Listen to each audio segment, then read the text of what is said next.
السلام علیکم ویورز، دس از فائزہ خرم۔ جواں سالہ ڈاکٹر ماریہ سعید کی ڈیتھ کا دلخراش واقعہ چند دن پہلے پیش آیا، جس نے پورے سوشل میڈیا کو ہلا کے رکھ دیا۔ چند سوالات، چند خدشات، چند گزارشات میں آپ لوگوں کے سامنے رکھوں گی، لیکن اس سے پہلے میں بتاتی چلوں اس ویڈیو کو بنانے کا ایک ہی پرپس ہے، justice for doctor Maria Saeed. دو پرسپیکٹیو سے میں بات کروں گی، سوشل پوائنٹ آف ویو سے اور انویسٹیگیٹو پوائنٹ آف ویو سے، کیس کس طرف کو جا رہا ہے۔ جن لوگوں کو معلوم نہیں ہے، ڈاکٹر ماریہ سعید ایک FCPS اسپیشلسٹ پیڈیٹیشین جو کہ چلڈرن ہاسپٹل میں اپنی فیلوشپ دے رہی تھیں۔ ان کی ڈیڈ باڈی ان کے گھر میں پنکھے سے ہینگنگ پوزیشن میں ملتی ہے، اور جو انیشیل کوریج میڈیا کے تھرو ہمیں ملتی ہے وہ یہ کہ ڈومیسٹک وائلنس کا کیس تھا۔ ان کے ہسبینڈ سے کلیشز تھے، سیکنڈ میرج کر رکھی تھی ہسبینڈ نے، اور ایک گھر ان کا کامن پراپرٹی تھا جس کے اوپر ان کے کلیشز چل رہے تھے۔ ڈیڈ باڈی جو ان کی فائنڈ آؤٹ کی، وہ ان کے بھائی نے دروازہ توڑ کے، جو کہ ان کے ہسبینڈ نے ڈاکٹر کے ہسبینڈ نے کال کر کے ان کو بلایا تھا، انہوں نے اس کو فائنڈ آؤٹ کیا۔ Slandering is a common habit of our nation, تو بہت سی باتیں آپ کو اس میں بغیر انویسٹیگیشن کے بہت سی باتیں ہمیں پہلے ہی میڈیا نے جو ہے وہ اس کو کرنا شروع کر دیا۔ اینی ہاؤ، میں انویسٹیگیٹو پوائنٹ آف ویو سے اگر بات کروں تو ان کی پوسٹ مارٹم کی رپورٹ آ چکی ہے۔ دیکھیں، جب بھی کوئی ڈیڈ باڈی ہینگنگ پوزیشن میں ملتی ہے، دو طرح کے چانسز ہوتے ہیں آبویسلی، ایک یا تو سوئسائڈ کا کیس ہے یا ہومیسائڈ کا کیس ہے۔ ہومیسائڈ یا سوئسائڈ کا کیس ہے یا نہیں ہے، یہ ڈیسائیڈ ہوتا ہے پوسٹ مارٹم، دین فورینسک کی رپورٹ کے بعد انویسٹیگیٹو جو آفیسر ہوتا ہے وہ پری ایکرنس اور پوسٹ ایکرنس، جو کہ بہت سے سوالات ہمیں مل رہے ہیں کہ اگر ایسا تھا تو ان کی ایسا کیوں نہیں ہوا، یا اگر ایسا تھا ایسا کیوں نہیں ہوا، یا ان کے جو بروزز کے نشانات تھے، ڈومیسٹک وائلنس کا جو تھا، وہ ساری چیزوں کو ریلیٹ کر کے پھر وہ اپنی رپورٹ جو ہے وہ پریزنٹ کرتے ہیں۔ پوسٹ مارٹم کی رپورٹ ان کی آ چکی ہے۔ پوسٹ مارٹم کی رپورٹ کے مطابق، جیسے کہ آپ لوگوں میں سے بہت سے لوگوں کو معلوم ہوگا کہ ان کی ہائبرڈ بون جو ہے وہ انٹیکٹ نہیں ہے۔ اٹ مینس ان کو تکیے سے پریشر دے کے یا ان کو گلا دبا کر ان کو نہیں کیا گیا، لیکن جو ان کی اور جو اس میں انہوں نے انیشیل بات لکھی وہ یہ کہ جی مرگ اتفاقیہ ہے، ایکسیڈنٹل ڈیتھ ہے۔ فردر پروسیڈنگ کے لیے فورینسک میں سیمپل بھجوا دیے گئے ہیں، اور فورینسک کی رپورٹ کے بعد ہی یہ کیس آگے بڑھے گا کہ کس سٹیج پر سٹینڈ کرتا ہے۔ اگر فورینسک لیب چاہے تو ان کی ایگزومیشن بھی کروائی جا سکتی ہے، یعنی قبر کشائی کے ذریعے مزید سیمپلز بھی ان کے ریکوائر کیے جا سکتے ہیں۔ یہ تو وہ سچویشن ہے جو انویسٹیگیٹو پوائنٹ آف ویو سے میں نے آپ کے سامنے رکھی ہے۔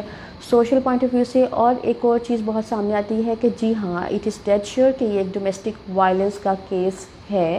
جو بریزز کے نشانات ہیں پوسٹ مارٹم کی رپورٹ کے 1 سے نمبر 1 سے لے کے 6 تک جتنے بھی پوائنٹس ہیں، وہ پروون ہے کہ ان کی باڈی میں ان کی باڈی کو تشدد کیا گیا۔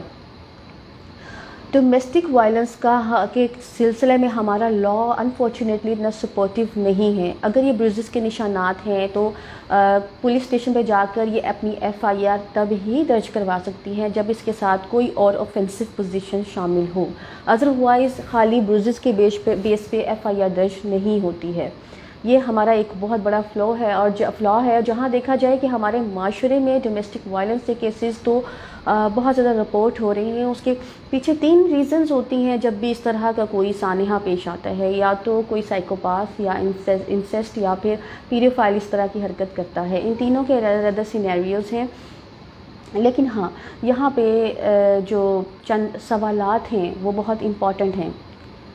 فرسٹ آف آل، سب سے امپورٹنٹ کہ وہ ایک ڈاکٹر تھی، انتہائی کوالیفائڈ، تو اگر انہوں نے سوسائڈ کرنی تھی تو انہوں نے یہ وے کیوں آپٹ کیا؟ وہ بہت سے ایزیسٹ وے بھی فائنڈ آؤٹ کر سکتی تھی۔ نمبر 2 جو ایک بہت بڑی چیز ہمارے سامنے ہے کہ انہوں نے سیشن لیا 2 hours بیفور، کنسلٹنسی پرووائڈ کی، and she was quite normal at that time, بالکل ایک نارمل وے میں بیہیو کر رہی تھی۔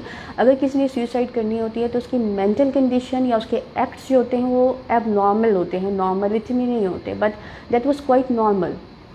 اس کے بعد 3rd پوائنٹ موسٹ امپورٹنٹ کہ اگر ان کے ہسبینڈ کو معلوم تھا کہ ان کی مسز اندر سے لاک ہے دروازہ، یا کیز بھی چلو اگر ان کو نہیں مل رہی ہیں، تو وہ کیوں انہوں نے ان کے بردر کو کال کی؟ ہمارے ہاں کبھی بھی اس طرح کا کچھ بھی ہو تو فوری طور پہ سب سے پہلے کنسرننگ ٹو ہسبینڈز ہوتے ہیں، وہ دروازہ توڑ کے فوری طور پہ اس کو ریسکیو کرنے کی کوشش کرتے ہیں، لیکن ان کے کیس میں ایسا نہیں ہوا۔ کیمرے کی اپنی ایک وہ چل رہی ہے کہ کیمرہ بھی کچھ عرصے پہلے اس کو آف کر دیا گیا تھا. تو یہ بہت سے سوالات ہیں جو کہ ہمارے اوپر کویشچن مارک ہیں, اور ہم بہت زیادہ امید کرتے ہیں کہ انویسٹیگیشن کے دوران ان سب چیزوں کو جو پری اکرنس اور پوسٹ اکرنس ہیں ان سب کو کنسیڈر کیا جائے گا. سی ڈی آر کی جو ایک بات کی جا رہی ہے دیٹ از پوسٹ اکرنس, تو اگر وہ کیس جاتا ہے اس طرف کو کہ یہ مرڈر کا کیس ہے, 302 لگتی ہے, تو پھر یہ سب چیزیں ہوں گی. لیکن ہم بہت زیادہ امید کرتے ہیں, اپنے اداروں سے ریکویسٹ کرتے ہیں کہ اس چیز کو سیریسلی کنسیڈر کیا جائے. اور اب یہ سلسلہ اتنے ایجوکیٹڈ سیکٹر میں بھی اگر یہ سب چیزیں ہو رہی ہیں تو اس کو پریونٹ کرنے کے لیے ہمیں اپنے اداروں کو ریکویسٹ کرنی ہے کہ وہ خدارہ انصاف پرووائڈ کریں, تاکہ کل کو کسی اور کی بیٹی کے ساتھ, کسی اور کے ساتھ, دونوں صورتوں میں ہمارا معاشرہ رسپانسبل ہے, ہم سب رسپانسبل ہیں, ہمیں اپنا رول پلے کرنا چاہیے. Being a father, being a family, being a brother, ہر کسی کو اپنی سسٹر کو, اپنی بیٹی کو پروٹیکٹ کرنا ہے. ان کی شادیاں کرنے سے پہلے اس چیز کو دیکھیں کہ وہ